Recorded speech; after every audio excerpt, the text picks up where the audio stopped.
Hello नमस्ते इसलिन्स, कैसे हैं आप सभी। मैं जिज्ञासा स्वागत करती हूँ आप सभी का आशीष सिंह लेक्चर्स के इस नए वीडियो में, जिसमें आज हम एनडीए का एक नया टॉपिक स्टार्ट करने जा रहे हैं और वो टॉपिक है हमारा ऊर्जा। प्रीवियस लेक्चर में हम कार्य को यानी कि वर्क को खत्म कर चुके हैं। इस लेक्चर में हम ऊर्जा यानी कि एनर्जी के बारे में पढ़ने वाले हैं। तो आइए स्टार्ट करते हैं हमारा आज का लेक्चर, जिसमें हम सबसे पहले देखने वाले हैं ऊर्जा की परिभाषा को।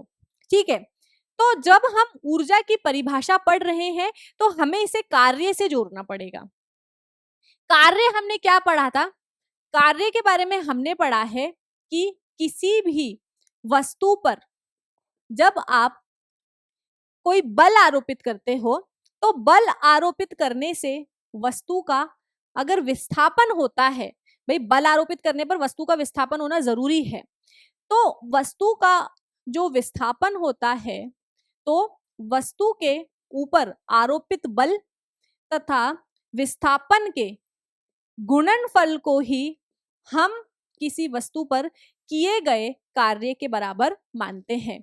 अब यहाँ पर F और S का हम डॉट प्रोडक्ट करते हैं, मतलब बल और विस्थापन का हम अदिश गुणनफल करते हैं, तो किए गए कार्य का मान हमें क्या मिलता है? F S cos theta. इस बेसिस पर हमने ये भी जाना था कि अगर बल तथा विस्थापन दोनों ही एक ही दिशा में है तो ये W का जो मान है वो धनात्मक आता है। अगर आपका आरोपित बल और उत्पन्न विस्थापन की जो दिशा है वो अलग अलग है तो किया गए कार्य का जो मान है वो ऋणात्मक आता है। और अगर ये बल और विस्थापन एक दूसरे के लंबवत है, मतलब आरोपित बल और उत्पन्न विस्थापन की दिशा एक दूसरे के लंबवत है, तो किए गए कार्य का मान 0 आता है। उसके अलावा हमने परिवर्ती बल द्वारा किए गए कार्य के बारे में भी पढ़ा था। यहां से हमें क्या लिंक करना है कि अगर मान लो कि किसी में बॉल को किक मारती हूँ, ठीक है, सेम बॉल को मैं 50 बार किक मारूं, है ना, किक मारा वापस मारा, बार बार किक मारा, 50 बार किक मारा, ठीक है, तो क्या होगा? किक मारने से थक जाऊंगी मैं। क्यों थक रही हूं मैं?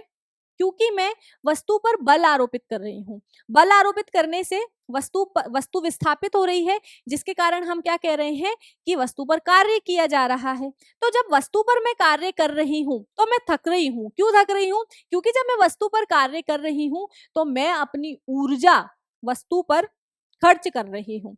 या फिर बोल सकती हूँ कि जब मैं वस्तु को किक कर रही हूँ, जब मैंने बॉल को लात मारी, तो मैंने अपनी ऊर्जा बॉल के अंदर स्थानांतरित कर दी है।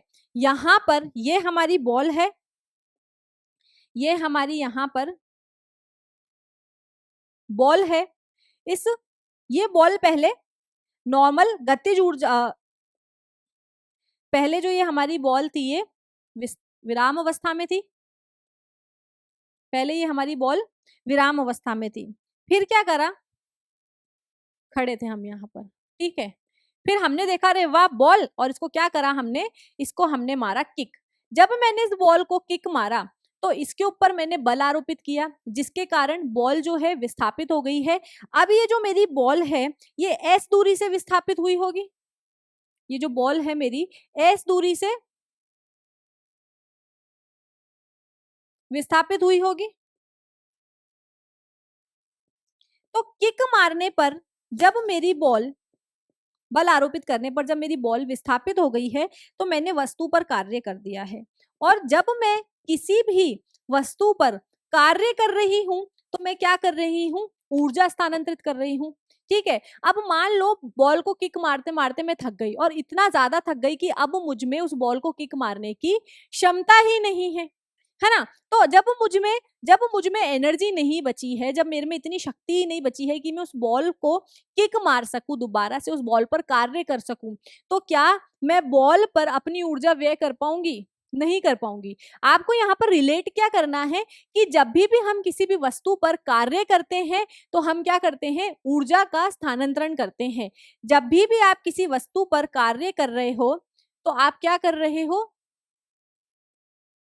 किया गया कार्य किस पर? वस्तु पर।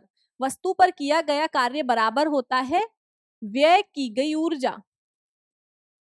व्यय की गई ऊर्जा पर या फिर स्थानांतरित की गई ऊर्जा पर।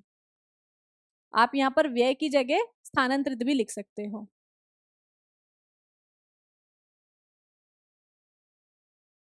ठीक है, तो यहाँ पर हम क्या देख रहे हैं कि जब वस्तु के ऊपर कार्य किया जाता है तो क्या किस चीज का स्थानांतरण हो रहा है या फिर किस चीज को हम खर्च कर रहे हैं? हम खर्च कर रहे हैं ऊर्जा को। यहाँ पर किक मारने से, यहाँ पर किक मारने से इस इंसान की जो ऊर्जा है वो इस बॉल के अंदर आ जाती है, जिसके कारण बॉल जो है वो गति करने लगती है। अब जब ये बॉल गति करने लग रही है तो इस बॉल में कौन सी ऊर्जा आ जाएगी? गतिज ऊर्जा आ जाएगी, है ना? अगर मैंने इस बॉल को किक मारा है, फिर मान लो इस बॉल को उठा करके मैंने ऊपर रख दिया है, तो कार्य तो मैंने अभी भी किया है बॉल पर। तो बॉल को जब मैंने उठा करके जब इसकी स्थिति में परिवर्तन ला दिया है तो इसके अंदर स्थितिज ऊर्जा आ जाएगी। तो इस तरीके से अलग अलग प्रकार की ऊर्जा होती है, हम आगे पढ़ेंगे। यहाँ से हम क्या निष्कर्ष निकाल रहे हैं कि जब भी आप किसी वस्तु पर कार्य कर रहे हो तो आप ऊर्जा का स्थानांतरण कर रहे हो, या फिर आप बोल सकते हो कि आपके द्वारा किया गया कार्य ही, आपके द्वारा किया गया कार्य ही उस वस्तु के अंदर, उस वस्तु के अंदर ऊर्जा को उत्पन्न कर रहा है ना? जो आप वस्तु पर कार्य कर रहे हो उसी के कारण उस वस्तु के अंदर आप ऊर्जा देख पा रहे हो। कैसे ऊर्जा देख पा रहे हो? बॉल मूव कर रही है, बिना एनर्जी के तो मूव ही नहीं कर सकती ना कोई चीज। तो यहाँ पर हम क्या बोल सकते हैं कि किसी भी वस्तु या व्यक्ति द्वारा काम करने की क्षमता को ही हम क्या बोलते हैं? ऊर्जा बोल सकते हैं। किसी भी वस्तु या व्यक्ति के द्वारा कार्य करने की क्षमता को उसकी ऊर्जा कहते हैं। क्लियर इतना? ऊर्जा के रूपांतरण द्वारा ही कार्य किया जाता है। यहाँ पर ऊर्जा का रूपांतरण होता है, एक फॉर्म से ऊर्जा दूसरे फॉर्म में जाती है। जैसे मान लो मैंने स्विच ऑन किया, तो स्विच ऑन करने से क्या हुआ? इलेक्ट्रॉनों का प्रवाह हुआ, जिससे विद्युत ऊर्जा उत्पन्न हुई। वो विद्युत ऊर्जा कहाँ गई? पंखे में गई, और पंखे में जाकर के जब वो विद्युत ऊर्जा पंखे में गई तो पंखे के ब्लेड घूमने लगे, और पंखे के जो ब्लेड है जब वो गति कर रहे हैं तो उनके अंदर गतिज ऊर्जा आ गई है। तो यहाँ पर क्या हुआ है? जो तार के अंदर विद्युत ऊर्जा थी वो पंखे की गतिज ऊर्जा में परिवर्तित हो गई है। तो जब भी कोई भी कार्य होता है तो ऊर्जा का रूपांतरण होता है, और किसी भी व्यक्ति या वस्तु द्वारा कार्य करने की क्षमता को ही हम क्या बोल रहे हैं? ऊर्जा बोल रहे हैं। और जब भी आप कार्य करते हो तो ऊर्जा का रूपांतरण करते हो, एक फॉर्म से दूसरे फॉर्म में उसको बदल देते हो। जैसे कि फोटोसिंथेसिस होता है। फोटोसिंथेसिस क्या है? जो प्लांट्स वगैरह अपना खाना बनाते हैं, जो पौधे अपना खाना बनाते हैं, उस प्रोसेस को क्या बोलते हैं? फोटोसिंथेसिस बोलते हैं। तो उस फोटोसिंथेसिस के दौरान क्या होता है? जो पत्तियां होती है वो क्या करती है? पत्तियों के अंदर मौजूद जो क्लोरोफिल होता है वो क्या करता है? वो सूर्य की जो प्रकाश ऊर्जा होती है उसे रासायनिक ऊर्जा में परिवर्तित कर देता है। तो यहाँ पर भी क्या हो रहा है? ऊर्जा का रूपांतरण हो रहा है। तो भौतिक विज्ञान के अंदर हम क्या देखते हैं कि कभी भी कोई कार्य किया जाता है तो ऊर्जा का रूपांतरण हो रहा है, ट्रांसफर हो रही है एनर्जी एक फॉर्म से दूसरे फॉर्म में। एनर्जी ट्रांसफर भी हो रही है और कन्वर्ट भी हो रही है। अब यहाँ पर किया गया कार्य बराबर व्यय की गई ऊर्जा है। ऊर्जा को यू से लिख देती हूँ मान लो अभी मैं। तो यहाँ पर इसको हम, इन दोनों का मात्रक भी एक समान होगा। अगर मैं किसी चीज पर 10 जूल का कार्य कर रही हूं तो उस चीज में, उस वस्तु में 10 जूल की ऊर्जा आ जाएगी। जैसे बॉल को मैंने किक मारी तो मैंने बॉल पर 10 जूल का अगर कार्य किया है तो बॉल के अंदर 10 जूल की गतिज ऊर्जा आ जाएगी। तो यहाँ पर कार्य और ऊर्जा का जो मात्रक है वो भी एक समान होता है, और दोनों का ही मात्रक जूल होगा। ऊर्जा के बहुत सारे रूप होते हैं, जैसे यांत्रिकी ऊर्जा, ऊष्मीय ऊर्जा, प्रकाश ऊर्जा, ध्वनि ऊर्जा, रासायनिक ऊर्जा। यांत्रिकी ऊर्जा, यांत्रिकी ऊर्जा के बारे में हम बाद में डिस्कस करेंगे, क्योंकि इसके अंदर लिखा है कि जो यांत्रिकी ऊर्जा है वो गतिज ऊर्जा व स्थितिज ऊर्जा का योग होता है। तो पहले आपको गतिज ऊर्जा और स्थितिज ऊर्जा पता होनी चाहिए। यहाँ पर अगेन हम एक और एग्जाम्पल लेंगे कि मान लो मेरे पास में एक तल है। दो सिचुएशंस देखते हैं।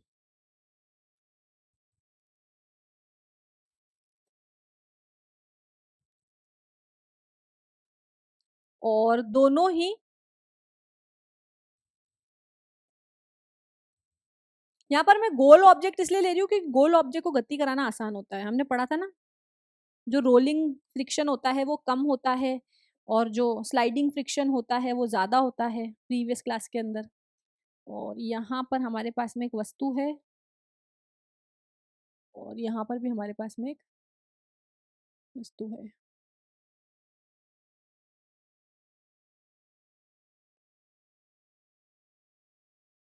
इसको बराबर कर देते हैं हम बॉक्स के।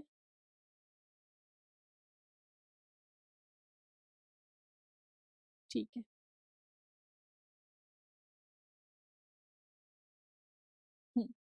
और यहाँ पर हमारे पास में बॉल है। दोनों ही स्थिति के अंदर मैं कार्य करूंगी, आपको बस समझना है। और एक दो सिचुएशंस और देख लेंगे हम, वो बात की बातें हैं। यहाँ पर हमारे पास में m द्रव्यमान का एक पिंड है, यहाँ पर भी हमारे पास में m द्रव्यमान का एक पिंड है। अभी इस वस्तु पर कोई भी कार्य नहीं किया गया है, जिसकी वजह से इस वस्तु का जो वेग है वो u है, u बराबर 0। क्योंकि वस्तु पर कोई कार्य किया ही नहीं गया है, तो वस्तु जो है हमारी विराम अवस्था में है। सपोज मैं इस बॉल पर आकर के किक मारती हूँ, और किक मार रही हूँ तो क्या कर रही हूँ, बल आरोपित कर रही हूँ, जिसके कारण जो हमारी बॉल है उसका विस्थापन होता है, और हम कह सकते हैं कि हमने बॉल पर क्या कर दिया है, कार्य कर दिया है, जिसके कारण जो हमारी बॉल है वो v वेग से गतिमान हो जाती है। तो यहां पर मैंने कार्य कर दिया है, ठीक है, आपको पता है यहाँ पर मैंने कार्य किया है, हमने प्रीवियस लेक्चर्स में पढ़ा भी है कि एफ एस कार्य बराबर एफ एस कॉस थीटा है। यहाँ पर भी मेरे पास में एक पिंड है जिसका द्रव्यमान m है, और इस पिंड को उठा करके मैंने यहां से यहां भेज दिया है। इस पिंड को उठा करके मैंने h ऊंचाई पर रख दिया है। अब यहां पर क्या करा है, मैंने वस्तु के ऊपर कार्य किया है। क्यों? क्योंकि मैंने वस्तु को उठाया और h ऊंचाई पर ले जाकर के रख दिया है, तो यहाँ पर विस्थापन h हो गया है। सिंपल सी बात थी, इतनी सी चीज थी, यहाँ पर ये चीज क्लियर है। दोनों ही केस के अंदर आपने वस्तु पर बल आरोपित किया है। तो बल आरोपित जब हम कर रहे हैं तो क्या हो रहा है, ऊर्जा का स्थानांतरण हो रहा है। और जब मैंने बल आरोपित किया है मतलब ऊर्जा को स्थानांतरित किया है। और कभी भी किसी भी वस्तु की जो कार्य करने की क्षमता है वो क्या होगी, वही आपकी ऊर्जा होगी। तो बॉल पर किक करने से या फिर बॉल पर कार्य करने से बॉल के अंदर ऊर्जा आएगी, और इस गतिमान बॉल की, इस गतिमान वस्तु की, इस गतिमान वस्तु की जो ऊर्जा है, इस गतिमान वस्तु की जो ऊर्जा होगी, या फिर इस बॉल के गति में होने के कारण कार्य करने की जो क्षमता है, इसको हम लिख लेते हैं, यहां पर हम लिख लेते हैं वस्तु के गति में होने के कारण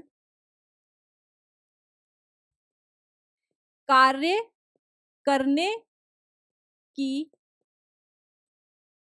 क्षमता को गतिज ऊर्जा कहते हैं। गतिज ऊर्जा कहते हैं। मैंने क्या करा, इस वस्तु पर बल आरोपित किया और इस वस्तु को विस्थापित कर दिया, मतलब मैंने इस वस्तु पर कार्य किया है। जब मैंने इस वस्तु पर कार्य किया तो मैंने क्या करा, ऊर्जा को स्थानांतरित कर दिया है। तो इस गतिमान वस्तु के अंदर, इस गतिमान वस्तु के अंदर जो ऊर्जा होगी, इस गतिमान वस्तु के अंदर जो ऊर्जा होगी वो कौन सी ऊर्जा होगी, वह गतिज ऊर्जा होगी। ठीक है, जब भी कोई वस्तु गति कर रही है तो उसके अंदर गतिज ऊर्जा होगी। और गतिज ऊर्जा को आप किस तरीके से परिभाषित कर सकते हो कि किसी भी वस्तु के गति में होने के कारण उसके कार्य करने की क्षमता को हम क्या बोल सकते हैं, गतिज ऊर्जा बोल सकते हैं। मान लो कि ये जो बॉल है उड़ती हुई जाएगी और किसी दूसरी छोटी बॉल से टकरा जाएगी, तो जब ये बॉल जाकर के, जब ये हमारी m द्रव्यमान की बॉल किसी छोटी बॉल से टकराती है, तो टकराने के कारण क्या करेगी, ये इसके ऊपर बल आरोपित करेगी और इस वस्तु को, इस बॉल को क्या करेगी, एस डैश दूरी से विस्थापित कर देगी। तो यहाँ पर हमारी गतिमान वस्तु ने भी क्या करा है, कार्य किया है। यहाँ हमारी गतिमान वस्तु ने भी क्या किया है, कार्य किया है। तो किसी भी वस्तु के गति में होने के कारण उसके कार्य करने की क्षमता को हम क्या बोल देंगे, उस वस्तु की गतिज ऊर्जा कह देंगे।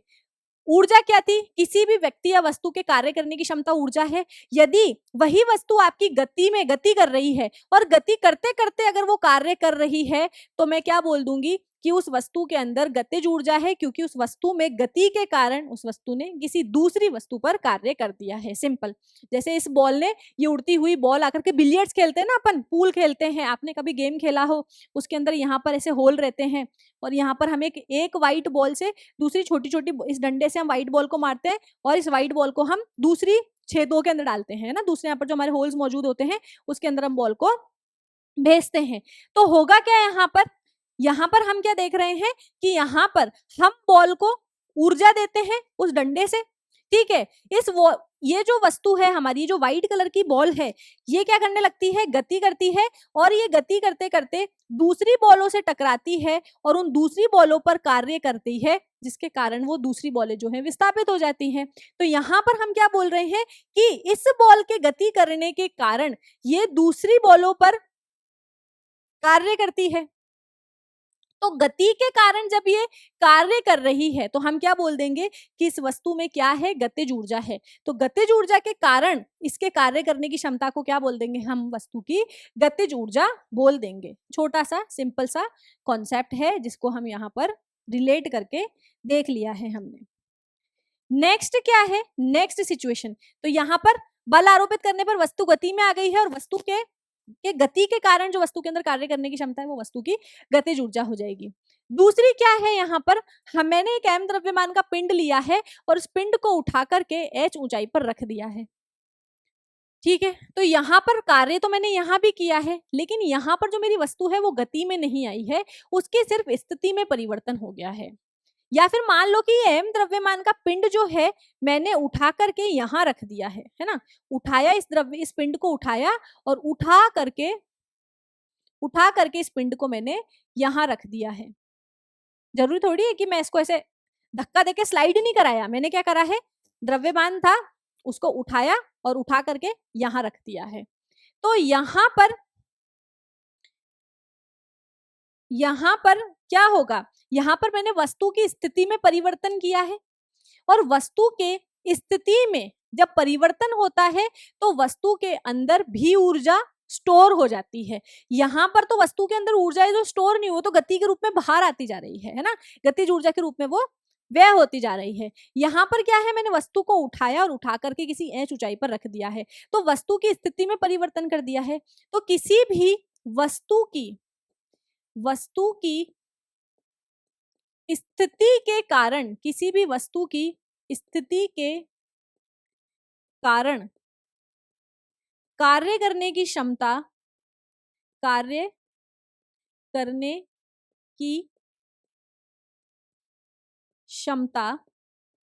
वस्तु की स्थितिज ऊर्जा कहलाती है। अच्छा, इसका एक एग्जाम्पल देखें। स्थितिज ऊर्जा कहलाती है।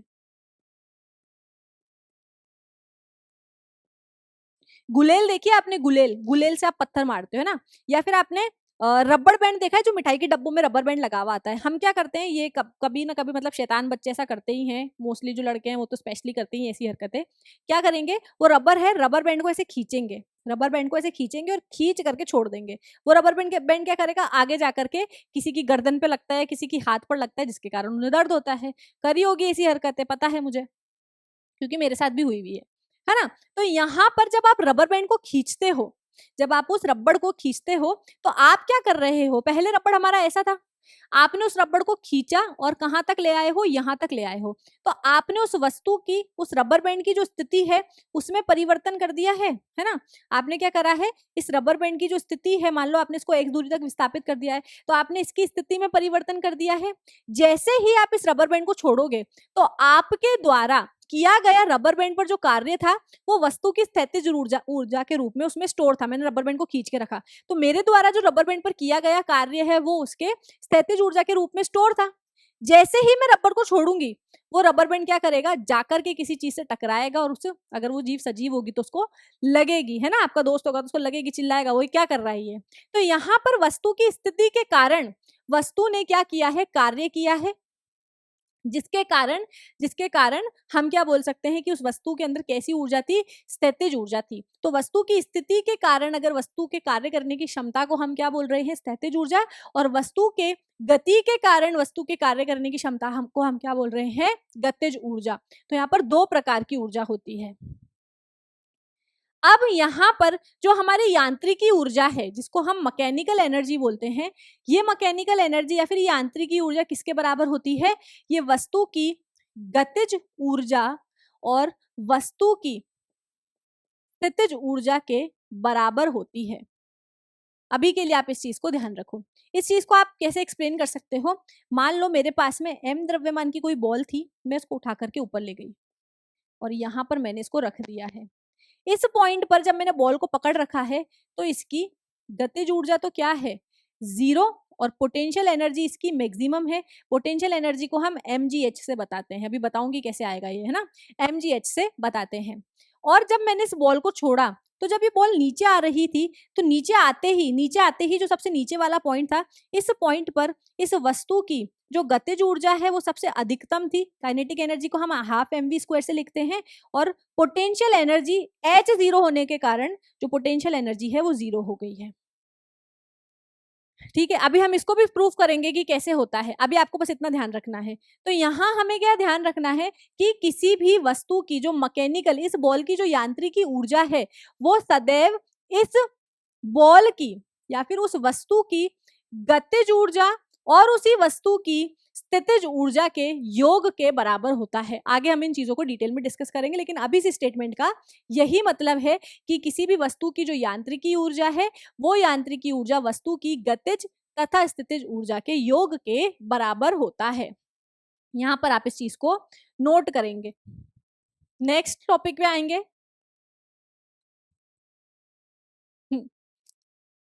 गतिज ऊर्जा हमने पढ़ ली है, किसी भी वस्तु की गतिज ऊर्जा तथा रेखीय संवेग में संबंध। हमने न्यूटन के दूसरे नियम से पढ़ा है कि किसी भी वस्तु पर जब बल आरोपित करते हैं तो उसके संवेग में परिवर्तन होता है ना। वस्तु पर जब मैं बल आरोपित करूंगी, मान लो कि मेरे पास में कोई बॉल थी, उसको मैंने किक मारी, तो जब बॉल विराम अवस्था में थी तो उसका संवेग कितना हो जाएगा, 0। संवेग क्या होता है, mv होता है ना, संवेग पढ़ा है हमने, संवेग बराबर mv। और जब मैं उस वस्तु पर किक मारती हूं तो मैंने क्या करा, उस वस्तु पर कार्य किया है, जिसके कारण उस वस्तु की जो गतिज ऊर्जा है वो कितनी हो जाएगी, हाफ mv²।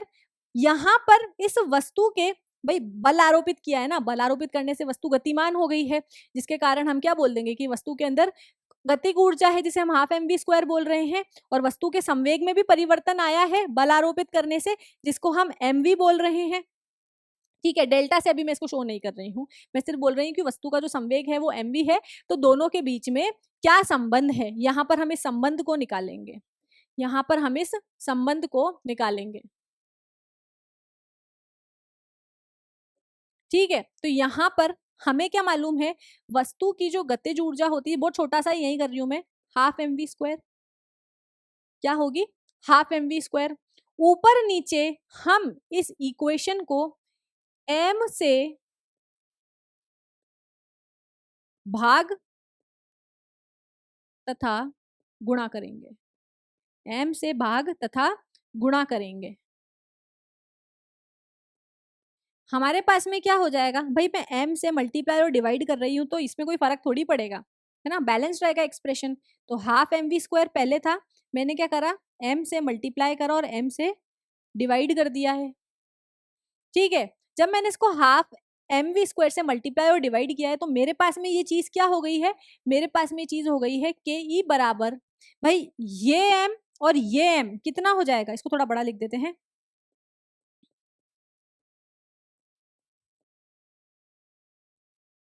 ये m और ये m कितना हो जाएगा, m², तो हाफ m², और ये v² पहले से ही है यहाँ पर, तो v² अपॉन में m पहले से ही चल रहा है, ये स्क्वायर है ना, इसको ठीक कर लेंगे,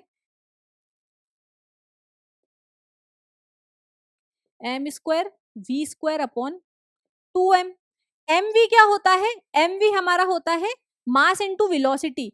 तो जब p बराबर हमारा mv है तो एम स्क्वायर वी स्क्वायर को मैं पी स्क्वायर नहीं लिख सकती हूँ, तो यहाँ पर मैं एम स्क्वायर वी स्क्वायर की जगह पी स्क्वायर नहीं लिख सकती हूँ, और नीचे अपॉन हमारा 2m। तो जो हमारा गतिज ऊर्जा है और जो हमारा संवेग है उसके अंदर क्या क्या संबंध आया है कि गतिज ऊर्जा बराबर संवेग का वर्ग बटा 2m। ये हमारा वस्तु की गतिज ऊर्जा तथा संवेग में संबंध है। तो यहाँ पर हम डायरेक्ट देख सकते हैं कि किसी वस्तु के अंदर अगर गतिज ऊर्जा नहीं होगी तो वस्तु का संवेग भी जीरो होगा। भाई गतिज ऊर्जा नहीं है मतलब वस्तु का वेग जीरो है, वस्तु का वेग जीरो है तो वस्तु का संवेग भी जीरो है। दिखती सी बात है, यहाँ पर हमने इस चीज को देख लिया है। अगले टॉपिक पर आएंगे हम हमारे, जो क्या है, कार्य ऊर्जा प्रमेय। कार्य ऊर्जा प्रमेय बहुत सिंपल सी है, बहुत छोटी सी है। क्या बोलती है कि किसी भी वस्तु पर जो भी बल लग रहा है, सभी बल, एक वस्तु पर एक समय पर बहुत सारे बल लग सकते हैं। ये मेरी वस्तु है, इसके ऊपर मैंने एफ दिशा में बल आरोपित किया है, नीचे की दिशा में इसके ऊपर mg बल लग रहा है, ऊपर की दिशा में इसके ऊपर नॉर्मल बल लग रहा है। तो एक वस्तु पर लगने वाले जितने भी बल है उन सभी बलों का जो मान है, सॉरी, उन सभी बलों द्वारा किया गया जो कार्य है, इन सभी बलों द्वारा उस वस्तु पर जो कार्य किया जा रहा है, मान लो W कार्य किया जा रहा होगा, तो इन सभी बलों द्वारा वस्तु पर किया गया जो कार्य है वो कार्य इस वस्तु की गतिज ऊर्जा के परिवर्तन के बराबर है। तो यहाँ पर मान लो कि वस्तु की शुरुआत में, प्रारंभिक में जो गतिज ऊर्जा रही होगी वो KEI रही होगी इनिशियल, और बल आरोपित होने के बाद में, विस्थापित होने के बाद में उस वस्तु की जो गतिज ऊर्जा है वो हो जाएगी काइनेटिक एनर्जी फाइनल।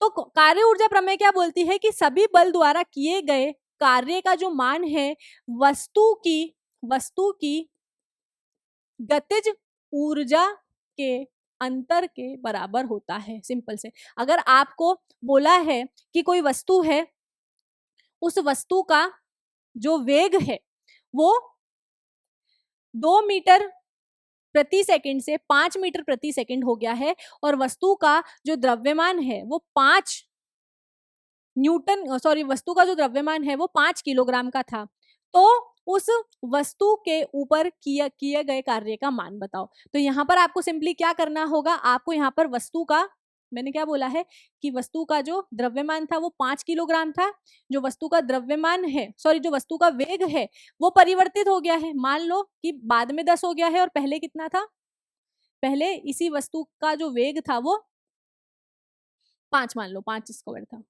ठीक है। तो इस वस्तु पर किए गए कार्य को आप इस वस्तु के गतिज ऊर्जा में हुए परिवर्तन के आधार पर भी गणना करके बता सकते हो, ठीक है। जरूरी नहीं है कि आपको हमेशा डिस्प्लेसमेंट भी दिया हो और एंगल भी दिया हो, है ना। एफ cos थीटा से अगर आप नहीं निकाल पा रहे हो किए गए कार्य का मान, तो आप कार्य ऊर्जा के प्रमेय से भी यहाँ पर किसी वस्तु पर किए गए सभी बलों द्वारा कार्य का मान निकाल सकते हैं। न्यूमेरिकल्स में हम इसे सॉल्व करेंगे, यहाँ पर मैंने आपको सिर्फ एक हिंट दिया है।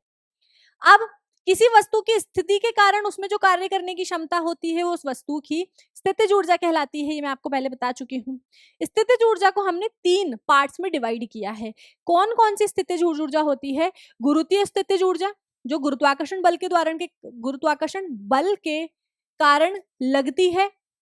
अगर आप कोई 2 वस्तु मान रहे हो तो आपको पता है ब्रह्मांड में हर वस्तु दूसरी वस्तु पर एक आकर्षण बल आरोपित करती है, जिसे हम गुरुत्वाकर्षण बोलते हैं।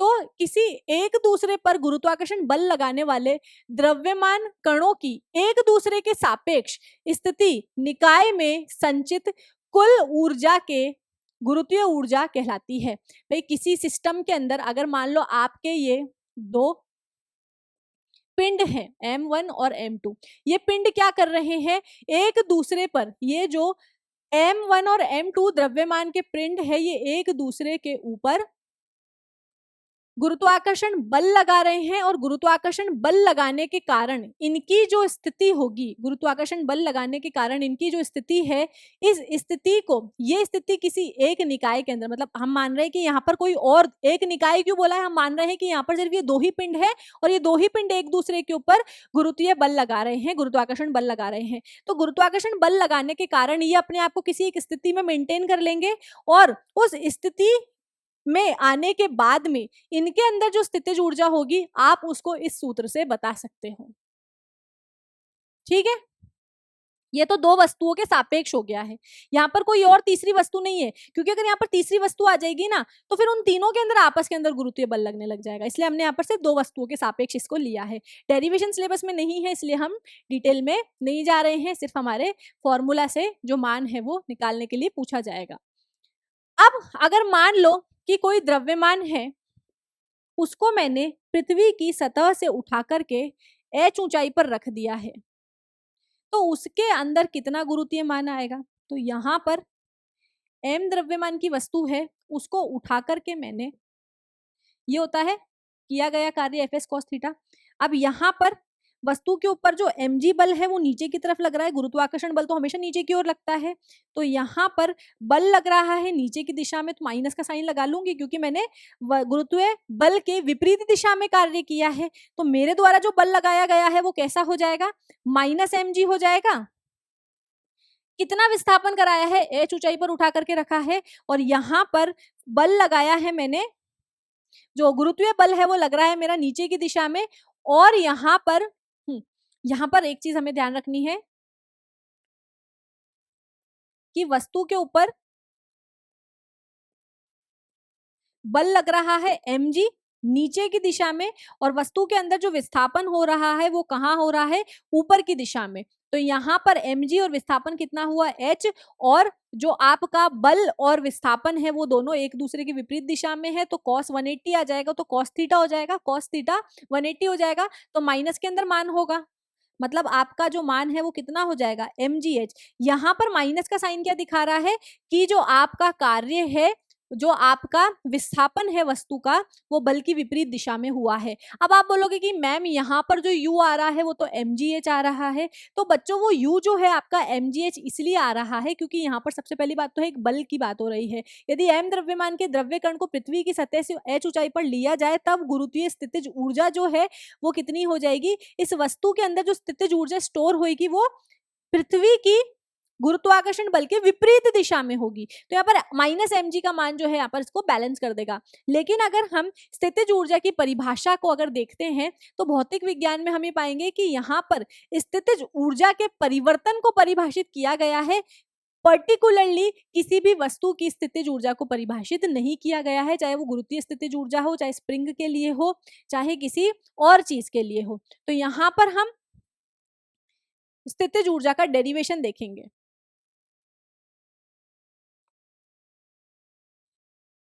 तो यहाँ पर जब आप स्थितिज ऊर्जा पढ़ते हो तो स्थितिज ऊर्जा का फॉर्मूला वाइज अगर आप देखो तो आप स्थितिज ऊर्जा के परिवर्तन को पढ़ रहे हो। तो आप गुरुत्वाकर्षण बल कैसा है? संरक्षी बल है ना, तो हम लिख देंगे संरक्षी बल, यानी कि कौन सा? गुरुत्वाकर्षण, गुरुत्वाकर्षण बल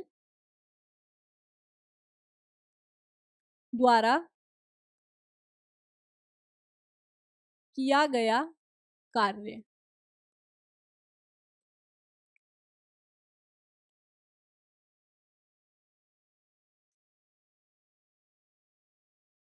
बराबर स्थितिज ऊर्जा में परिवर्तन, बराबर बराबर स्थितिज ऊर्जा में परिवर्तन।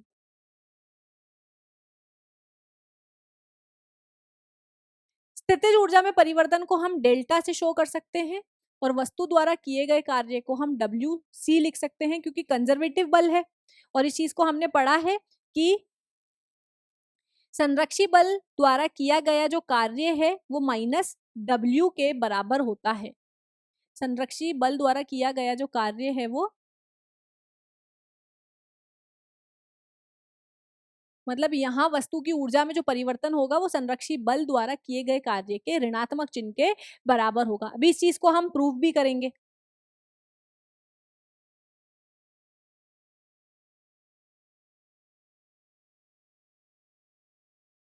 इस चीज को प्रूव करने के लिए आपको एक सिचुएशन लेनी है जिसमें क्या है कि मेरे पास में m द्रव्यमान का एक पिंड था जो h1 ऊंचाई पे था, इस द्रव्यमान को मैंने उठा करके h2 ऊंचाई पर रख दिया है।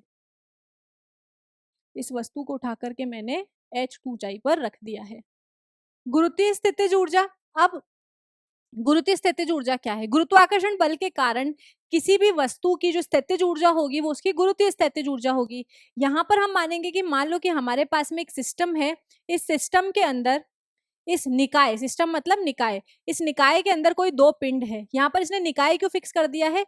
क्योंकि यहाँ पर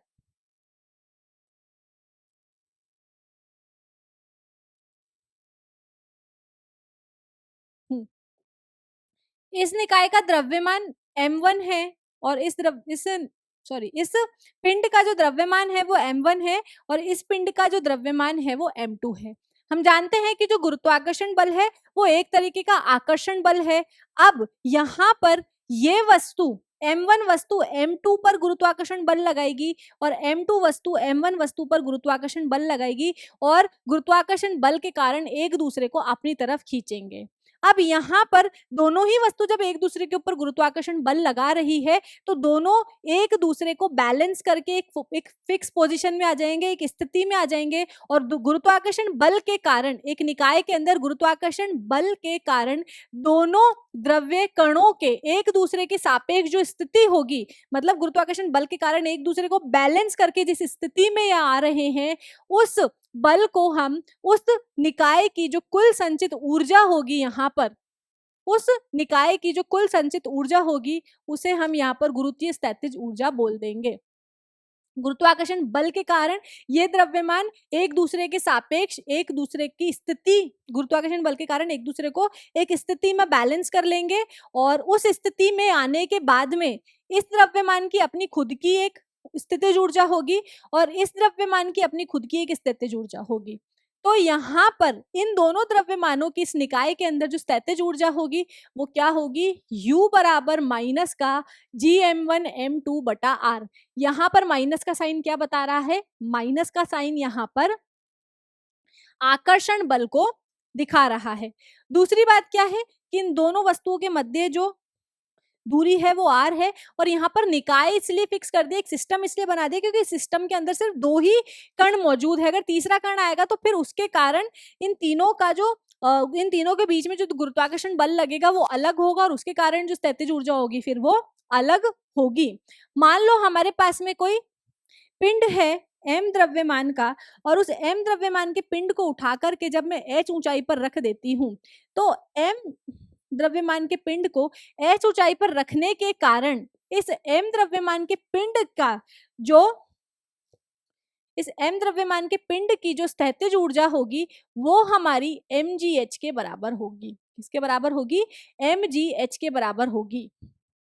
इस चीज को हमें ध्यान रखना है। यहाँ पर डेरिवेशन में नहीं करवा रही हूँ, संरक्षी बल द्वारा जो एक्चुअली जब आप डिटेल में फिजिक्स को पढ़ते हैं तो पता लगता है कि जो स्थितिज ऊर्जा है उसकी खुद की एक स्पेसिफिक डेफिनेशन नहीं है, बल्कि स्थितिज ऊर्जा के परिवर्तन का जो वैल्यू है उसको यहाँ पर परिभाषित कर रखा है कि किसी भी संरक्षी बल द्वारा किसी भी वस्तु की स्थितिज ऊर्जा में जो परिवर्तन आता है उसको यहाँ पर परिभाषित कर रखा है। तो यहाँ पर आप लिख सकते हो कि किसी भी वस्तु पर संरक्षी बल द्वारा किया गया जो कार्य है उस कार्य द्वारा वस्तु की स्थितिज ऊर्जा में जो परिवर्तन आ रहा है वो किए गए संरक्षी बल के ऋणात्मक मान के बराबर आता है ना। इस चीज को आप शॉर्ट टर्म में ऐसा समझ सकते हो कि आपके पास में जैसे आप यहाँ पर डेल यू निकालते हो तो डेल यू क्या होता है?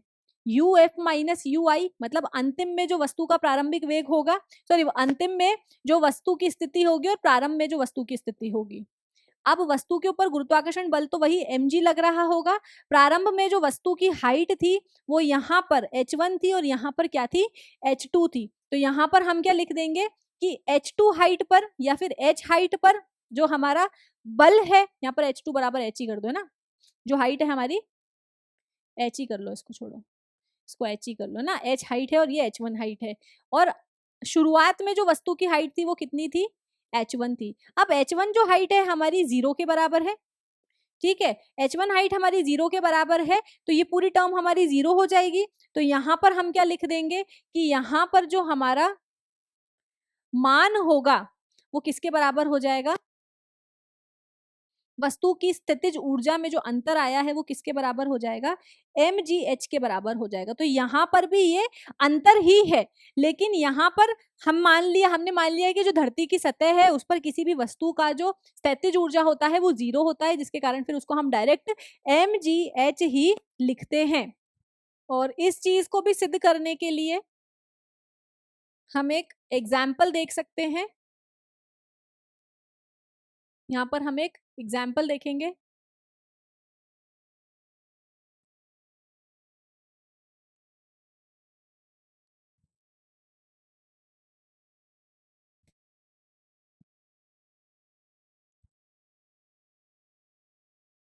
अब इस चीज को संरक्षी बल द्वारा किए गए कार्य का जो ऋणात्मक मान होता है स्थितिज ऊर्जा के परिवर्तन के बराबर होता है, इस चीज को प्रूव करने के लिए हम एक सिचुएशन देख रहे हैं जिसमें हमारे पास में एक वस्तु थी जिसको हमने h1 ऊंचाई पर रख रखा था, और इस वस्तु को मैंने h1 ऊंचाई से उठा करके h2 ऊंचाई पर रख दिया है।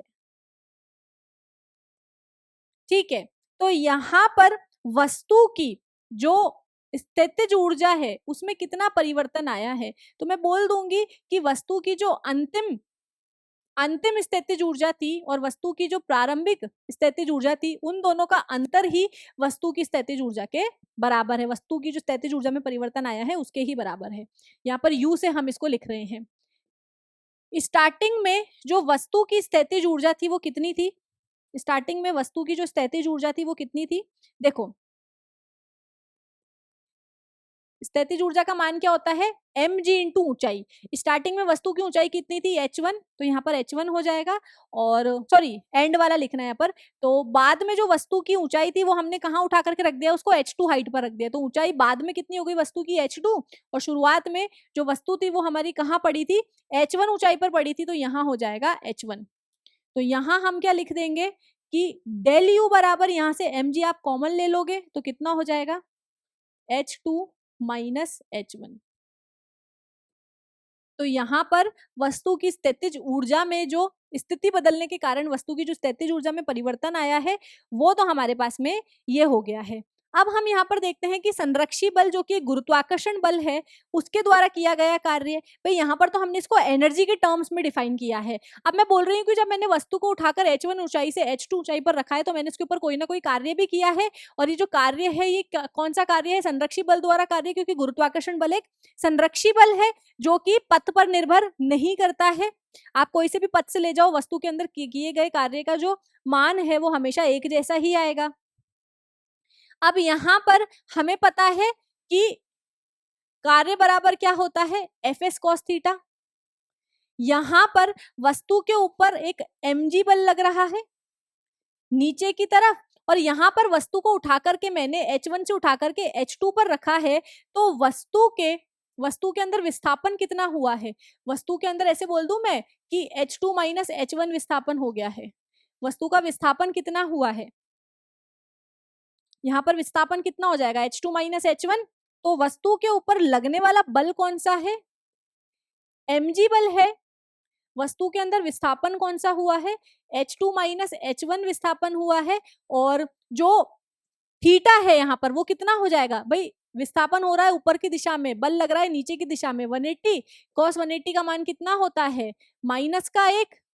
तो यहाँ क्या हो जाएगा मेरे पास में? संरक्षी बल द्वारा किया गया कार्य क्या हो जाएगा? mg माइनस का mg h2 माइनस h1। और यहाँ पर हमें क्या प्रूफ करना था कि किसी भी बल, किसी भी वस्तु पर किए गए कार्य का जो ऋणात्मक मान है वो वस्तु के अंदर परिवर्तित स्थितिज ऊर्जा के बराबर आता है। तो यहाँ पर हम इसको इस तरीके से लिख सकते हैं। ठीक है, देखो यहाँ पर ये वाली वैल्यू तो क्या हो गई है? ये वाली तो वैल्यू यहाँ पर किसके बराबर हो गई है? u के बराबर हो गई है, और यहाँ पर माइनस का साइन एक्स्ट्रा आ रहा है। ऐसे बोल सकते हैं हम। हो गई ना ये चीज प्रूव कि किसी भी वस्तु की संरक्षी बल द्वारा किया गया कार्य जो है वो किसके बराबर होता है? वस्तु की स्थितिज ऊर्जा में परिवर्तन। आप यहां से क्या लिख सकते हो? स्थितिज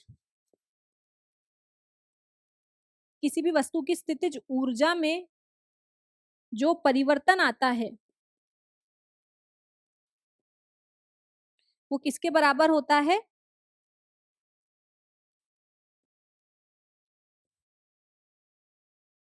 वस्तु पर किया गया संरक्षी बल द्वारा कार्य।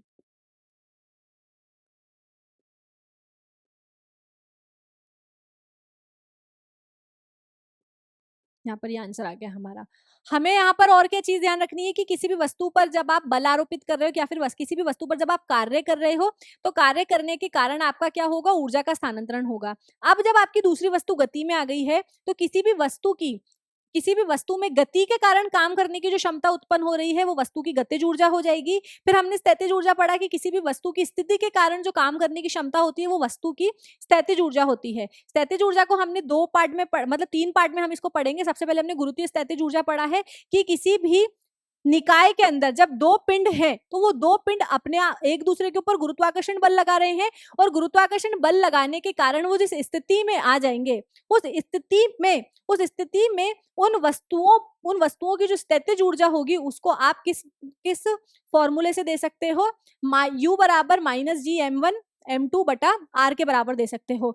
यही यहाँ पर इस निकाय को हम इसी गुरुत्वीय ऊर्जा को अगर हम ऐसे ले लेते कि कोई पिंड हमारा धरती पर पड़ा है और धरती से उठा करके मैं उस पिंड को h1 ऊंचाई पर ले गई हूं तो उस स्थिति में इस वस्तु की स्थितिज ऊर्जा कितनी हो जाएगी? इस वस्तु की स्थितिज ऊर्जा कितनी हो जाएगी हमारे पास में? mgh हो जाएगी। वस्तु की सतह से लेकर गए हैं। और अगर 2 निकाय के अंदर देख रहे हो 2 पिंड एक दूसरे के ऊपर कितना गुरुत्वाकर्षण बल लगा रहे हैं? जब कोई 2 पिंड एक दूसरे के ऊपर गुरुत्वाकर्षण बल लगा रहे हैं तो उस गुरुत्वाकर्षण बल के कारण वो जिस स्थिति में आए हैं उस स्थिति के अंदर इस सिस्टम के अंदर टोटल इन दोनों की स्थिति के कारण इस सिस्टम के अंदर इस निकाय के अंदर टोटल जितनी स्थितिज ऊर्जा होगी उसको आप इस फॉर्मूले से निकाल सकते हो।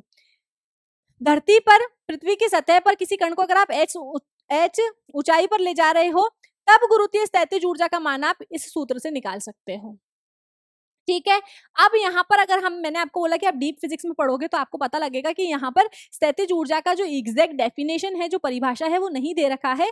फिजिक्स में स्थितिज ऊर्जा के अंदर जो परिवर्तन आता है उसको डिफाइन कर रखा है। देखो हमें पता है कि जब भी हम किसी भी वस्तु के अंदर किसी भी वस्तु के ऊपर जब हम कार्य करें तो हम ऊर्जा का स्थानांतरण कर रहे हैं। तो जब भी हम किसी वस्तु पर कार्य कर रहे हैं तो हम उसके अंदर ऊर्जा स्थानांतरण कर रहे हैं। यहाँ पर स्थितिज ऊर्जा को कैसे परिभाषित किया गया है कि कभी भी संरक्षी बल द्वारा कार्य अगर किया जा रहा है किसी वस्तु पर तो उस वस्तु की स्थितिज ऊर्जा में जो परिवर्तन आएगा वो वस्तु पर किए गए कार्य के ऋणात्मक कार्य के बराबर होगा। मतलब जो भी आपने काम किया है उसके आगे ऋणात्मक चिन्ह लगा दो, जितने भी जूल का कार्य आपने किया है ऋणात्मक चिन्ह लगा दो, उतना ही वस्तु की स्थितिज ऊर्जा में आपने परिवर्तन किया है। सिंपल सा यहाँ पर फॉर्मेट था। यहाँ पे इस चीज को हमने प्रूव भी कर दिया है। नेक्स्ट हम देखेंगे, वैसे प्रूफ आता नहीं है, हमें सिर्फ न्यूमेरिकल मतलब हमें जो फॉर्मूलाज हैं वो ध्यान रखने हैं। अब किसी भी वस्तु में उसकी सामान्य स्थिति से विकृत मतलब डिफॉर्म होना। आपके पास में स्प्रिंग थी या आपके पास में स्प्रिंग है ना? इस स्प्रिंग को या तो आप खींच सकते हो, है ना, या तो आप उसको खींच सकते हो या फिर आप उसको कंप्रेस कर सकते हो, संपीड़ित कर सकते हो या फिर आप उसका विरलन कर सकते हो। अगर मैं इस स्प्रिंग को खींचती हूं, है ना, या तो मैं इस स्प्रिंग को खींच दूंगी, ठीक है, या फिर मैं इस स्प्रिंग को कंप्रेस कर दूंगी, इसको मैं संपीड़ित कर दूंगी। अब मान लो कि यहाँ पर इस स्प्रिंग से एक बॉक्स भी अटैच था ताकि रेफरेंस से हमें और चीजें अच्छे से समझ में आ जाए। m द्रव्यमान का बॉक्स था और इसकी पोजीशन थी x। ठीक है, मैंने क्या करा, स्प्रिंग को पकड़ के खींचा, तो खींचने पर क्या हुआ, मैंने स्प्रिंग पर कार्य किया और इस स्प्रिंग का जो शेप था वो चेंज हो गया। ये जो स्प्रिंग है वो उसकी अवस्था कैसी हो गई, विकृत अवस्था में आ गई है। इसकी जो कार्य करने पर स्प्रिंग की जो अवस्था है वो बदल गई है। ये एक्स से यहां पर हम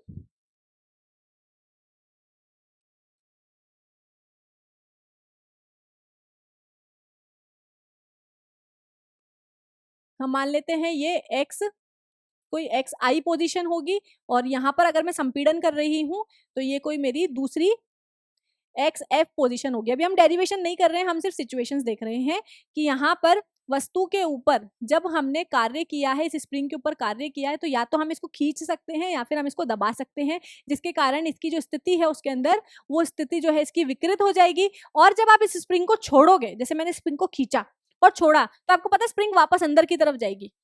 तो स्थिति जो है इसकी, जब आपने इसको डिफॉर्म कर दिया, इसकी अवस्था में जब आपने बदलाव कर दिया, तो अवस्था कार्य करके जब आपने अवस्था में बदलाव किया है, तो क्या हुआ है, और बदलाव कर दिया, छोड़ा उसको, तो वापस वो अपनी उसी अवस्था में जा रही है, मतलब वापस वो कार्य कर रही है, वापस वो इस डब्बे को अपनी मूल स्थिति में ले जाएगी। तो यहाँ पर अवस्था में परिवर्तन करने के कारण जो वस्तु के अंदर कार्य हो रहा है, फिर हम उसे प्रत्यास्थ स्थितिज ऊर्जा बोलते हैं, या फिर इलास्टिक पोटेंशियल एनर्जी बोलते हैं। या फिर अगर मैं स्प्रिंग को ऐसे दबा दूंगी, तो दबाने के बाद भी वो स्प्रिंग पीछे की तरफ आएगी, तो उस स्थिति में भी यहाँ पर कार्य होगा। अब इस स्प्रिंग द्वारा किया गया कार्य किसके बराबर है?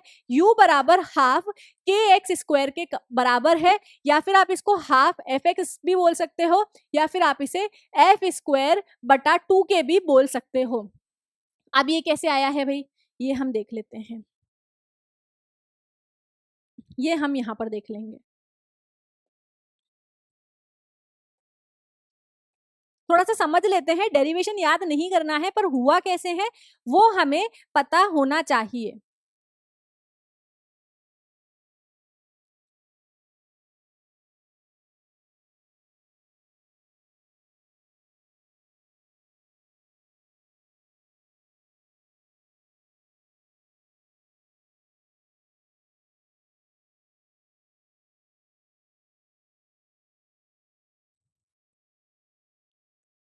यहां पर मेरे पास में एक स्प्रिंग थी,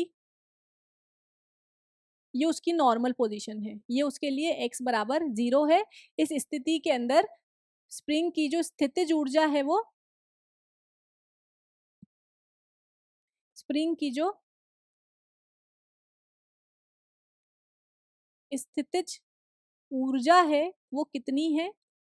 वो 0 है। मान लिया मैंने इस स्प्रिंग पर कुछ कार्य किया है, और कार्य करके मैंने इस स्प्रिंग को इस तरीके से खींचा, और यहाँ पर स्प्रिंग के ऊपर एक बल लगेगा, मतलब जब आप इसको ऐसे खींचोगे ना, तो इस स्प्रिंग के ऊपर अंदर की तरफ एक F बल लगेगा, ठीक है। और यहाँ पर इस स्प्रिंग को खींच करके मैं x दूरी तक ले आई हूँ, x1 दूरी तक ले आई हूँ। इतना समझ में आया कि मैंने इसको खींचा है। अब जब आप इसको खींचोगे, और थोड़ा सा खींचो, और थोड़ा सा खींचो, तो यहाँ पर इसकी पोजीशन को आप x2 बोल देते हो। और जब आपने इसको यहाँ तक खींच दिया है, खींच करके जब आप छोड़ोगे, तो यहाँ पर अंदर की तरफ क्या होगा? एक बल लगेगा। अब जितना ज्यादा मैं स्प्रिंग को पीछे की तरफ खींचूंगी, उतना ही बल अंदर की तरफ लगेगा। तो यहाँ पर मैं बोल सकती हूँ कि जब स्प्रिंग की आकृति में जब बदलाव आया है, तो क्या हुआ है, जितना ज्यादा मैं स्प्रिंग को पीछे की तरफ खींचूंगी, जितना ज्यादा स्प्रिंग को मैं खींचती जाऊंगी, उतना ही ज्यादा अंदर की तरफ इसमें एक बल लगेगा। और ये जो बल है, ये किसके समानुपाती होगा? इस दूरी के समानुपाती होगा जितना मैंने स्प्रिंग को खींचा है। अब यहाँ पर इस समानुपाती के चिन्ह को हटाने के लिए हम एक नियतांक लगाते हैं माइनस के साइन के साथ में, क्योंकि ये जो बल है ये विपरीत दिशा में हो रहा है ना, इसीलिए। तो यहाँ पर हम एक नियतांक लगाते हैं, जिसको हम k बोलते हैं, और इसको हम स्प्रिंग कांस्टेंट के नाम से भी जानते हैं। किसके नाम से जानते हैं इसको? हम स्प्रिंग कांस्टेंट। यहाँ पर कौन सा बल लग रहा है? प्रत्यानयन बल लग रहा है, अंदर की तरफ लग रहा है प्रत्यानयन बल। ये जो बल लग रहा है कौन सा है? प्रत्यानयन बल लग रहा है, जो स्प्रिंग लगा रही है वापस अपनी पोजीशन में आने के लिए। तो यहाँ पर हम इसको स्प्रिंग नियतांक या फिर स्प्रिंग कांस्टेंट बोल देंगे। अब देखो, आप सोचो, जितना ज्यादा मैं वस्तु को खींच रही हूँ, जितना ज्यादा मैं स्प्रिंग को पीछे की तरफ खींच रही हूँ, उतना ज्यादा बल यहाँ पर लगेगा। मतलब जितना ज्यादा मैं इसको इसकी पोजीशन से दूर ले जाऊंगी, जितना ज्यादा मैं इसकी जो शेप है उसमें बदलाव करूंगी, उतना ही ज्यादा यहाँ पर बल लगेगा। देखो, अगर x यहाँ पर कम होगा तो बल भी कम लगेगा, x यहाँ पर ज्यादा होगा तो बल भी ज्यादा लगेगा। तो ये क्या है? एक तरीके का परिवर्ती बल है। और परिवर्ती बल के लिए हमने क्या पढ़ा है? परिवर्ती बल द्वारा कार्य को हम F dx से बताते हैं, जहां पर जो हमारी लिमिट है वो x1 से लोअर लिमिट से अपर लिमिट, मतलब x1 से x2 मान लो कि लग रही होगी। यहाँ पर हमने स्प्रिंग नियतांक में f का मान क्या देखा है, माइनस का kx देखा है। तो यहाँ पर क्या लिख दूंगी मैं, किया गया कार्य बराबर x1 से x2 तक और माइनस का kx dx। यहाँ पर k नियतांक है तो उसको बाहर ले लूंगी मैं, कितना हो जाएगा माइनस का k, और यहाँ पर समाकलन कर दूंगी मैं किसका, x dx का। अब समाकलन का सूत्र क्या होता है, अगर आपको x की पावर n का समाकलन करना है, अगर आपको x की पावर n का समाकलन करना है तो आप कैसे करोगे, x n की पावर 1 जोड़ दोगे और बटा में पावर में 1 जोड़ के लिख दोगे। तो यहाँ पर क्या हो जाएगा, माइनस का k, क्या हो जाएगा यहाँ पर एक्स स्क्वायर अपॉन 2, और कितना हो जाएगा x1 से x2 तक। अब यहाँ पर हम क्या करते हैं, upper limit minus lower limit, तो माइनस का k तो बाहर रहेगा और यहाँ क्या आ जाएगा x2 का स्क्वायर अपॉन 2 माइनस x1 का स्क्वायर अपॉन 2। इस चीज को हम ऐसे लिख लेंगे। इसको हम आगे सॉल्व करते हैं तो हमारे पास में क्या आता है, यहाँ पर हमारे पास देखो संरक्षी बल ही है ना ये भी, तो हम इसको भी तो डिफाइन करना पड़ेगा। ये हमारे पास में कितना आ जाएगा, फॉर्मूला कैसे निकल रहा है वो तो हमें बताना ही पड़ेगा। माइनस का k है, अंदर मल्टीप्लाई होगा तो कितना हो जाएगा, ये पहले ही माइनस का k इससे मल्टीप्लाई होगा तो कितना होगा, माइनस का k x2 बटा 2 अपॉन 2, और ये माइनस का k इससे मल्टीप्लाई होगा तो माइनस माइनस प्लस, और कितना हो जाएगा माइनस का k x1 का होल स्क्वायर अपॉन 2। अब यहाँ पर जो हमारी पहली पोजीशन है इसके लिए हम क्या मान लेंगे कि ये अपनी मूल पोजीशन में है, और यहाँ पर जो हमारी स्थितिज ऊर्जा है वो कितनी है, यहाँ पर हमारी स्थितिज ऊर्जा जो है वो 0 है x1 पोजीशन पर। x1 पोजीशन से मैंने इसको खींचा है तो यहाँ पर ये वाली चीज हमारी 0 हो जाएगी। तो यहाँ पर संरक्षी बल द्वारा जो कार्य है फिर वो कितना हो जाएगा, माइनस का k एक्स स्क्वायर अपॉन 2।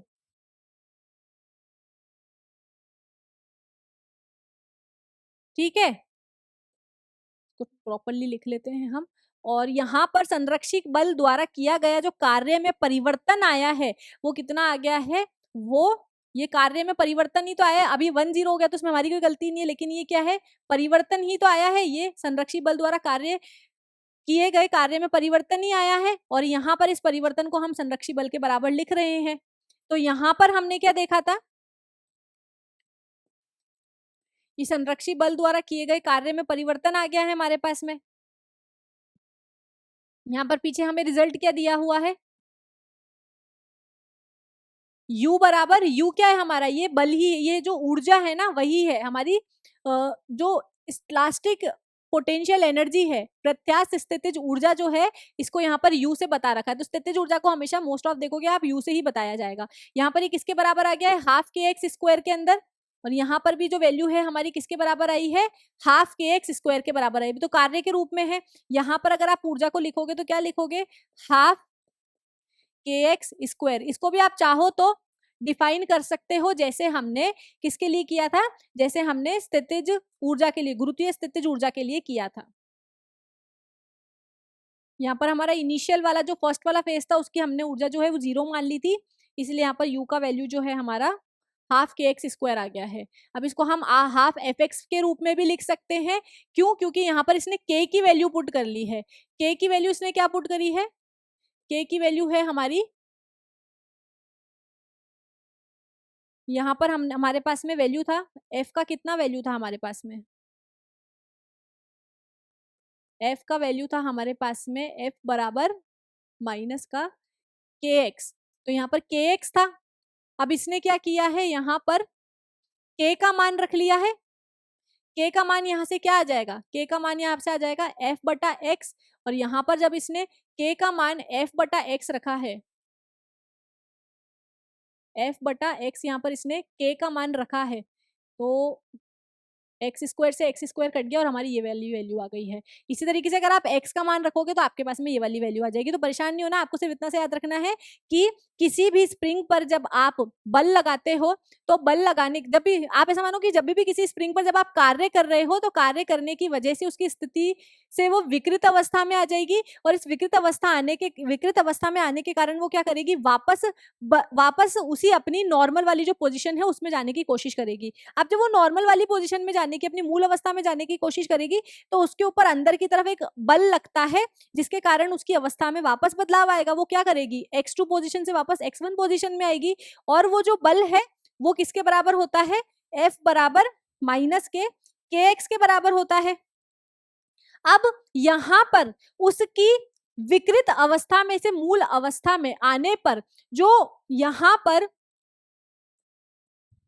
ऊर्जा लगी है वो कौन सी ऊर्जा हो जाएगी, प्रत्यास्थ स्थितिज ऊर्जा हो जाएगी। उस प्रत्यास्थ स्थितिज ऊर्जा को हम किससे बताएंगे, U बराबर हाफ के एक्स स्क्वायर से बताएंगे। किस तरीके से निकालते हैं वो हमने पीछे निकाला है।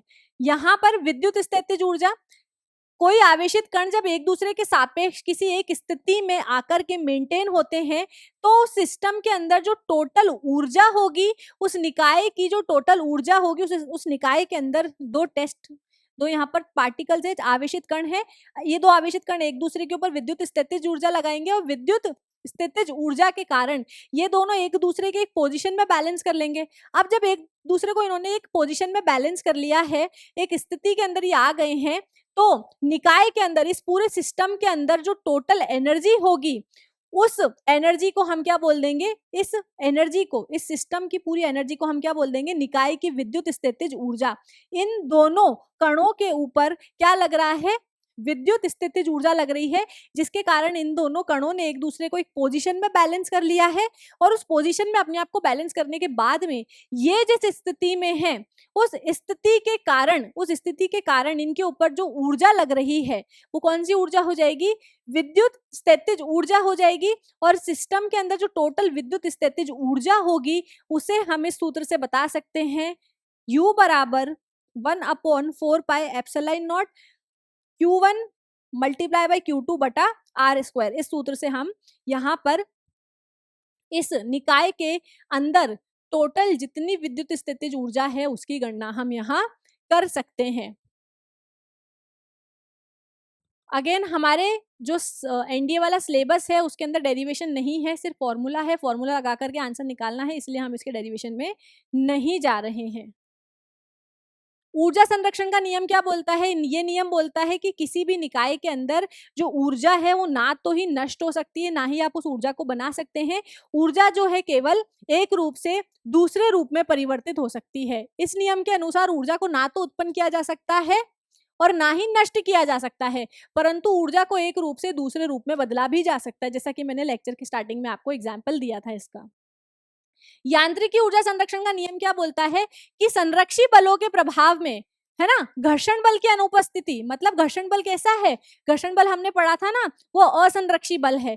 तो किसी वस्तु के ऊपर जब बहुत सारे संरक्षी बल लग रहे हैं तो उन संरक्षी बलों के प्रभाव में किसी निकाय की कुल यांत्रिक ऊर्जा जो होगी, कुल यांत्रिक ऊर्जा मतलब गतिज ऊर्जा प्लस स्थितिज ऊर्जा, वो नियत रहती है। मतलब उसका जो एनर्जी है किसी वस्तु की, जो गतिज ऊर्जा है और जो स्थितिज ऊर्जा है, उन दोनों का जो मान है वो फिक्स रहता है। यहां से हम क्या बोल सकते हैं, यदि किसी वस्तु का उस निकाय में, यदि उस वस्तु की गतिज ऊर्जा बढ़ रही होगी तो उस निकाय में उस वस्तु की फिर स्थितिज ऊर्जा,